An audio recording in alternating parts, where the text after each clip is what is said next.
Today's episode is brought to you by Patreon. If you're interested in supporting the show, go to patreon.com/JoshuaVelas and become a $2 backer today and get early access to the new episodes. I'll be leaving a link in the description down below, but for now, on to today's episode.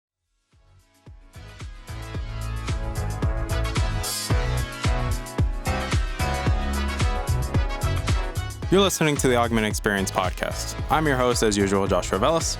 I'm a student, musician, and a gamer at heart. Join me as I sit down every week to talk about all the latest news in the technology, business, and video game world. I hope you guys enjoy.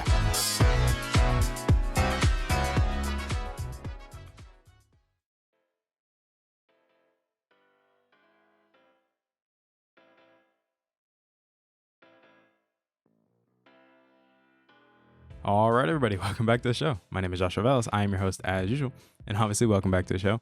Today's episode 101 of the show, so obviously this is the second episode now using the camera, which hopefully you guys enjoyed the first episode while doing this stuff, because it obviously is something that's a little bit challenging to me to get out of my comfort zone a bit, because it's new, engaging with you with the camera and having you guys actually see my face while I'm doing these discussions, but it is fun and I am enjoying it. And obviously some little goodies have come in for the camera, which we'll talk about probably later on, to be honest.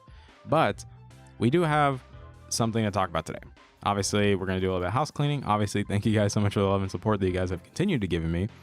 We're currently over 1,400 plus downloads. We're pushing to 1,500 now. The first episode, 101 with the camera, did really well, and I'm happy about that. Thank you guys so much for, actually listening and watching it, for those that actually watched it or listened to it, because whichever, you get your options, whichever one you prefer. It's pretty much the same episode. It's just the one on YouTube is the one with the camera, and then everything else is audio version. But aside from that, we do have a nice talk to you today, which I'd say it's more of my second review, especially because, well, yeah, it's my second review of a product, but it's something that I am, I'd say, more familiar with, and I wanted to talk about it for a while because I've had it for a while now, about 2 weeks now. So I think it's a fair time to give it, my own take on it, what I think about it, how do I feel about it, and, who do I think it's for? So you guys are probably wondering, what the heck am I talking about? And, well, not really. If you guys actually go on the Instagram page, go on the polls, and you probably already know what we're talking about today. And we're going to be talking about this sucker right here. The Apple Magic Keyboard. We're talking about this bad boy. And this sucker is a very interesting case, It's a very, very peculiar thing to talk about because, yes, it's a weird thing, to be honest. I know it sounds weird, like you're talking about a case. Yes, I'm talking about a case, but it's also a very specific case for iPad Pro users that it's unique in its sense, but let's get on with it. So, being upfront and honest, this is a pretty expensive bugger. Let's be honest with you guys. This thing is super expensive. Mine is the 11-inch model, and it starts at $299. This is one expensive bugger. And then obviously the 12.9-inch version starts at $349. These things are super expensive. We're not going to pretend they're cheap. No, these things are really, really expensive. Like, it's pretty pricey. Do I agree with the pricing? No, but I understand why it's priced the way it is, and we'll get to that. So what makes this keyboard so special in comparison to the other Apple keyboards, because obviously we've seen the Smart Folios. I personally don't like the Smart Folios. I've had one for my 10.5-inch iPad Pro. It was okay. Obviously, I used it because it was easy, it's portable, lightweight, and I also had a back cover for it. And then when they made the ones for the 2018 iPad Pro, it wasn't so good because, it was easy to let go of, or in the sense that the magnets weren't strong enough, so the iPad was able to slip out of it pretty easily, and it wasn't very protective, to say the least. It wasn't very, It was, I always recommended people, when you were buying the 2018 iPad Pro, that you would buy the Logitech Slim Folio Pro, the big case that I've had before, mainly because it gives good protection, it's a better keyboard, it's backlit, and it's cheaper. Granted, yes, it runs on Bluetooth, but the Bluetooth codecs that it's using is able to immediately connect the second that it, dock. Like the second you connect it, it instantly connects, and that's awesome. But I always said the smart connector is always the better option because it doesn't drain the battery, and it's just straight connection to the iPad. So the second it connects, instant go. It's not, oh, wait for Bluetooth. No, it's just go.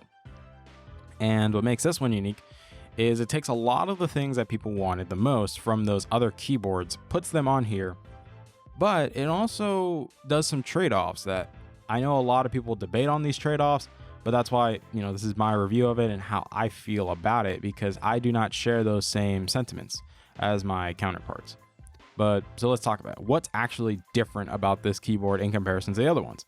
The main difference is obviously the keyboard, which now it's using the new scissor switches or hybrid scissor switches that are now found on the current MacBook Pros and now MacBook Air, because Apple realized the butterfly keyboard was a terrible idea, because in concept wise it seemed like a good idea, but it actually didn't, and then in practical case it wasn't a good idea because it broke too much. And we even talked about this in the episode where we did biomimicry with Mr. Burgess and his wife Dr. Hamilton, that taking ideas from nature may not be the best idea all the time. But you guys can also go listen to that episode if you guys, so choose, because it is a nice discussion talking about taking inspiration from nature and everything like that. But yes, the butterfly switches were not a good idea. They were not. And Apple realized, hey, let's hurry up and get rid of these things because these things kind of suck. So they did that. And obviously the new change, as you guys can see, you see this little hinge right here, obviously houses another USB-C port. Now, granted, this USB-C port is only used for charging, so there's that. And obviously, yes, it is a heftier bugger, and the main selling point is the trackpad as well, and also backlit keys. The special hinge that makes it look like it's floating. Obviously, these are all the main features that differentiate it from the regular Slim Folio, which is still available as well for still the same price, not discounted. But it's weird because this is a nice keyboard. I've typed on it multiple times. I love typing on it. I've actually gotten to do some video editing on it with LumaFusion with the trackpad, because it obviously got updated, so now it supports trackpads, and it's pretty good. Like, I actually like it. It makes it so much easier and much more comfortable. Granted, you can also still use your nifty Apple Pencil over here, but what makes this special besides the trackpad and everything? And this is where the discussion starts to split, because you have two different types of people. You have the regular iPad user who just, say in this case, uses it for just note taking, or say drawing, or say just entertainment use, which I question why you would have an iPad Pro for entertainment use, but that's on you if you got bread to throw around. And then you have the prosumer users, which are people that will do video editing on it. They will do Lightroom on it. They'll use Photoshop on it. They'll push it. They will. And these two camps have differing opinions on it. And I, based on general consensus, fall under the prosumer prosumer group. So my opinion is going to be more in the prosumer section, which I believe this is who this keyboard is really for.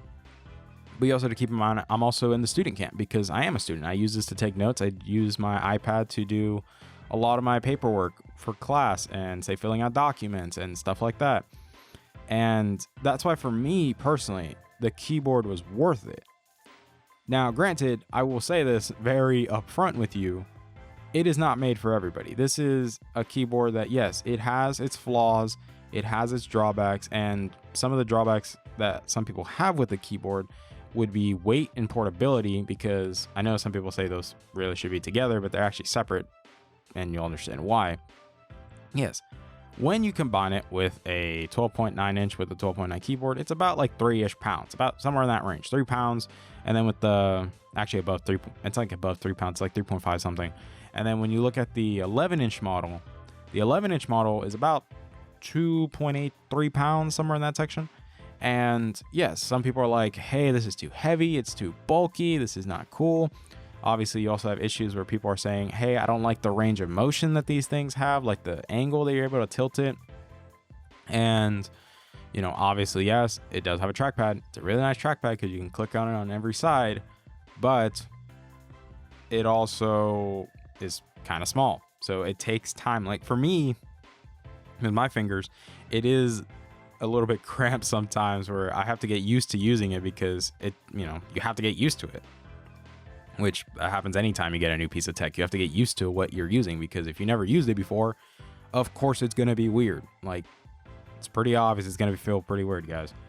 But in regards to this keyboard and my time with it, yes, I've been using it to type a lot of, say, documentation, emails. I've been using it to fill out documents. I've been using it to do some video editing on it. I haven't done the full video editing because, that's why we have the nice rig over here for. But it's interesting because I even talked to many people about it, where it's weird because it seems like this one keyboard seemed to have pissed off a lot of people, and it's interesting to say the least. Now, I do not agree that this keyboard should be priced at its $300 and say $350 price range. I do not believe it should. I believe it should have been $200, $250. To be honest, it made more sense, especially when you look at other comparable options, say the Bridge Pro Plus, which has a trackpad. It's metal body. It makes it look like a real MacBook, and then also it has backlit keys. Now, granted, the drawbacks with the Bridge Pro keyboard is that, yes, the trackpad is not as good. The keys, I do not like the keys on the Bridge keyboard. My personal opinion with the Bridge keyboards are, I don't see why. I get that a lot of people recommend them because it makes your iPad look like a MacBook, and it feels like, because of the metal body and everything. But the keys suck, bro. Like, that is not good key travel. It does not feel comfortable. The keys break really easily. There's a lot of documentation proving they break too easily. And I just wouldn't recommend it to anybody, especially for how much they charge, because they do charge more of the premium end. And then you have Logitech, which Logitech is obviously made a trackpad keyboard case for the iPad. It's not the iPad Pro version. It's more for the Airs and, minis, but they made one. And it's a really good keyboard case based on what I've heard. And granted, my past experience with a Slim Folio Pro, I love that keyboard case. I loved it so much. It was such an amazing typing experience for me. It had all the function keys on it. It was backlit. It had great battery life. I know it said that on normal use cases, you should get about 3 months on a single charge. I got like about a year on a single charge. And that's with using it every day. So yeah, I did pretty well with it, and I love that thing. But now I have this keyboard. Granted, is it made for me? Yes, and for my use case. But I do not think it's made for everyone. I think it's a very niche product, and I think even Apple probably knows it's a niche. Like, it's not a mandatory. Granted, because you can also get third parties and stuff like that. But I think it's just a nice item to have. But when you have it and you know how to use it properly, it's such an amazing tool that makes your workflow just feel so much better. Granted, there are some drawbacks to it. No function keys. You can't really control the backlighting on the keys because you have to actually go into the settings and look for the keyboard setting and then reduce it yourself. Even though it says adaptive, it's not really so adaptive. It kind of just stays in one place. And some people are even reporting issues where even when you have it like this with the iPad connected, the backlit keys will still stay on, and they'll drain your iPad battery drastically because they stay on. I personally don't have that issue, but I know some people that do, and it's weird. And there's a lot of drawbacks to it, because keep in mind, this is a first gen product. That's what this is. This keyboard case is a first gen. It's the first time Apple's actually tried this.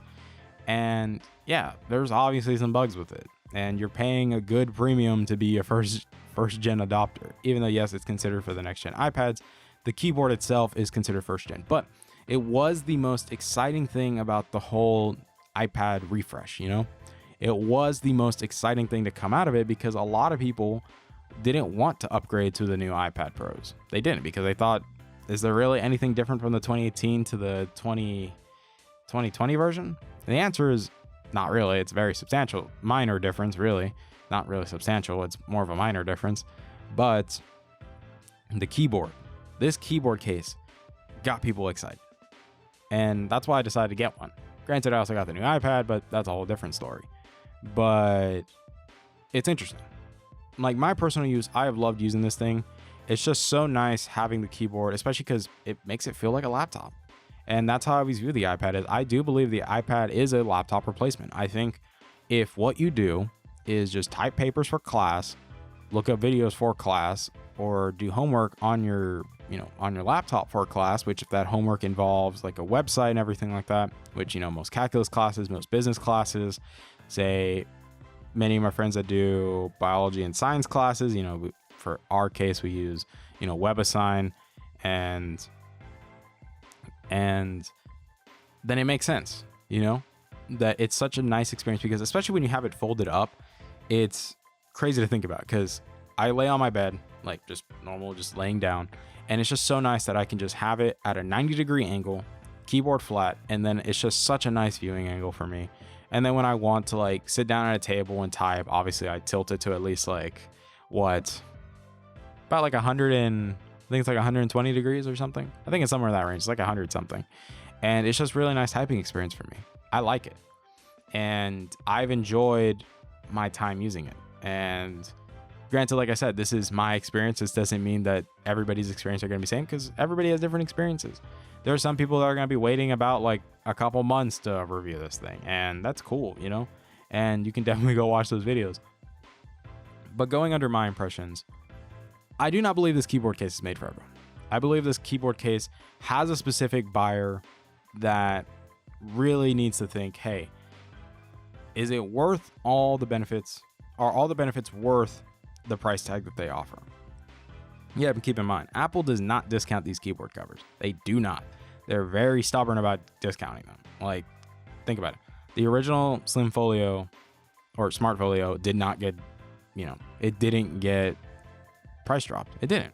And when this one came out, it didn't. And this one is considered the standard now going forward. And it's weird, Like, granted, I know Apple is able to charge a premium for this because they know there's people that are going to buy it either way. And I was fortunate enough that I'm able to have a way to afford it in a much more, I'd say, reasonable sense where I'm not paying the full $300 up front. And also, since I'm a student, I get discounted pricing. So mine actually came out to about $300 for the keyboard. And that's just how it is, guys. I do not think it's made for everyone. I do not. I believe this keyboard is meant for prosumer users. I believe it's meant for, I'd say yes for students, but it really just depends. Like, it really depends on the student's use case. Like, if they really want a trackpad, they don't want to deal with Bluetooth mouse, they don't want to deal with external trackpads, and they want a really nice typing experience.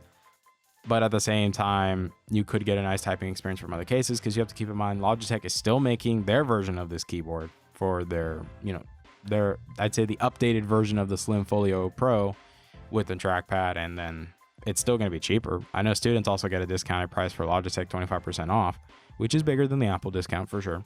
And it's definitely going to be cheaper than $300. To be honest, it's probably going to be like 200 something. Who knows?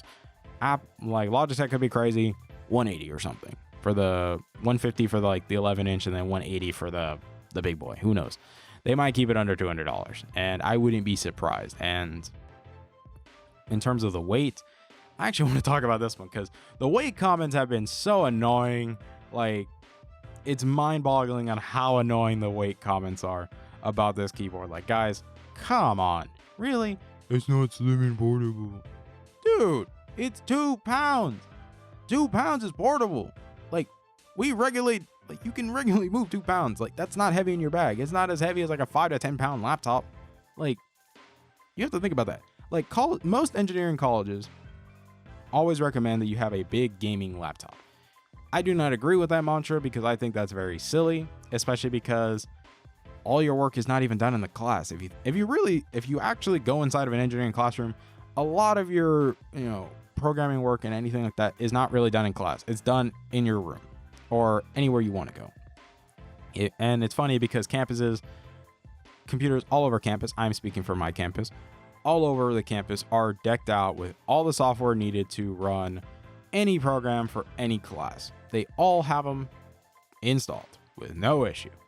It's also funny because I'm wearing a shirt from my college. It's not branding, but it's just a nice shirt too. But like I was saying, it makes no sense to complain about weight when you have other options that are much heavier and are easily replaceable. And it's also funny too because the keyboard is designed for you not to just use it all the time as a keyboard. You can take off your iPad and then use your iPad. Just use it as a tablet. And then when you want to do more work, you sit down and then you get to work. it's designed that way for a reason. That's why I say this is not really a basic user for an iPad. Granted, I even said an iPad Pro is not meant for a basic user. It's not. It should be meant for, I'd say, students, artists, professional video editors that want, or at least people that want to get into video editing and want more mobile solution that doesn't involve like a laptop. Because like I said, the iPad Pro is very capable. I edited and rendered a 4K 60 video with no issue on the iPad Pro in about 5-ish minutes. Like, the thing's pretty powerful, and it runs really cool. It's not hot, it doesn't make any noise, and it's able to check through it like butter. And obviously, yes, with the keyboard case, I also have my nice USB hub, so obviously I can connect more peripherals to my iPad. But now this keyboard case gives me more options where I'm not so, constrained, because it actually doesn't feel as cramped as my other ones. Because, the 11-inch form factor, yes, the case is going to be smaller, and I know that's why a lot of people go for the 12.9-inch version iPad Pro, so that they can get the much bigger keyboard, because that's the benefits that come with a bigger iPad is you need a bigger keyboard. Specifically, you need a bigger case, which leads to a bigger keyboard, but you get my point. Overall, my thoughts on this iPad, or really this keyboard, I love the keyboard. I personally love it. I'm going to be keeping this keyboard for the foreseeable future. It's also nice because since I have Apple Care on my iPad, it actually covers the keyboard too, because the Apple Care for the iPad Pros cover Apple Pencils and all keyboard accessories, or keyboards. So basically this thing. So it covers it too. So I'm actually safe on that. But aside from that, I do not believe this is meant for everybody. I'm not going to tell you go out and buy it because it's probably not meant for you. And that's okay. That's perfectly fine. It's not supposed to be made for everyone. And I think that's something that a lot of people need to realize, that yes, this is not meant for everybody. There's no need to start complaining and start going like, oh, that should be made for everyone. Like, no, let's not do that, because it's not meant for everyone. It's meant for a specific user base, and the specific user base likes it. Does it have drawbacks? Yes. Is it a flawed product? Yes. But is it also a good product? Yes, it is. And I know that's kind of hard for some people to admit because, obviously Apple doesn't make the wisest of decisions. Let's be honest. They've made some good pricing decisions recently, the iPhone SE, the iPhone 11, the iPhone XR, and, obviously like the updated MacBook, the 16-inch MacBook Pro, a beast. Putting back the scissor switches, good idea. The AirPods Pro, depending on how you view AirPods, then it could be a good or a bad thing. But they also made some hiccups, with charging $700 for the wheels of the Mac Pro, which, dude, $700 for wheels. Yeah, I don't need to say much more than that because, yeah, I don't need to say much more than that. It's kind of ridiculous. And then obviously, say, the base model Mac Pro being garbage for the price tag. It really is trash. Like, it's really bad. But aside from that, they have made some good progress, I'd say. Granted, I feel this is a step in the right direction because it is giving the higher end user what they wanted. The higher end iPad Pro users wanted a better keyboard than the Slim Folio because yes, it wasn't the best. Like, that keyboard was kind of annoying to deal with. And granted, yes, it will be interesting to see how this material ages over time because, it's still using the same, like, I don't really know what to call this material. It's just the weird, Apple fake leather keyboard stuff. Like, I don't even know what to call this stuff, bro. Like, I don't know the name of it. But it'll be interesting.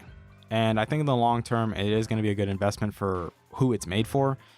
And like I said, if it's not meant for you, that's fine. You have plenty of other options. But if you are in the market for a nice keyboard with a great trackpad, obviously very interesting design to say the least. We're not going to pretend that this isn't an interesting design because it is. And it really is an interesting design. Like, I like it. It was, when people saw it, they flipped. They were like, is that thing floating in the air? What the hell? Like, it's crazy to think about it, But overall, I like the keyboard. This has been my review of it, giving my impressions, my thoughts, my opinions. And, also sharing with you guys, like, how I feel about this thing because it's just not meant for everyone, guys. And that's okay. It's okay that it's not meant for everybody. Perfectly fine.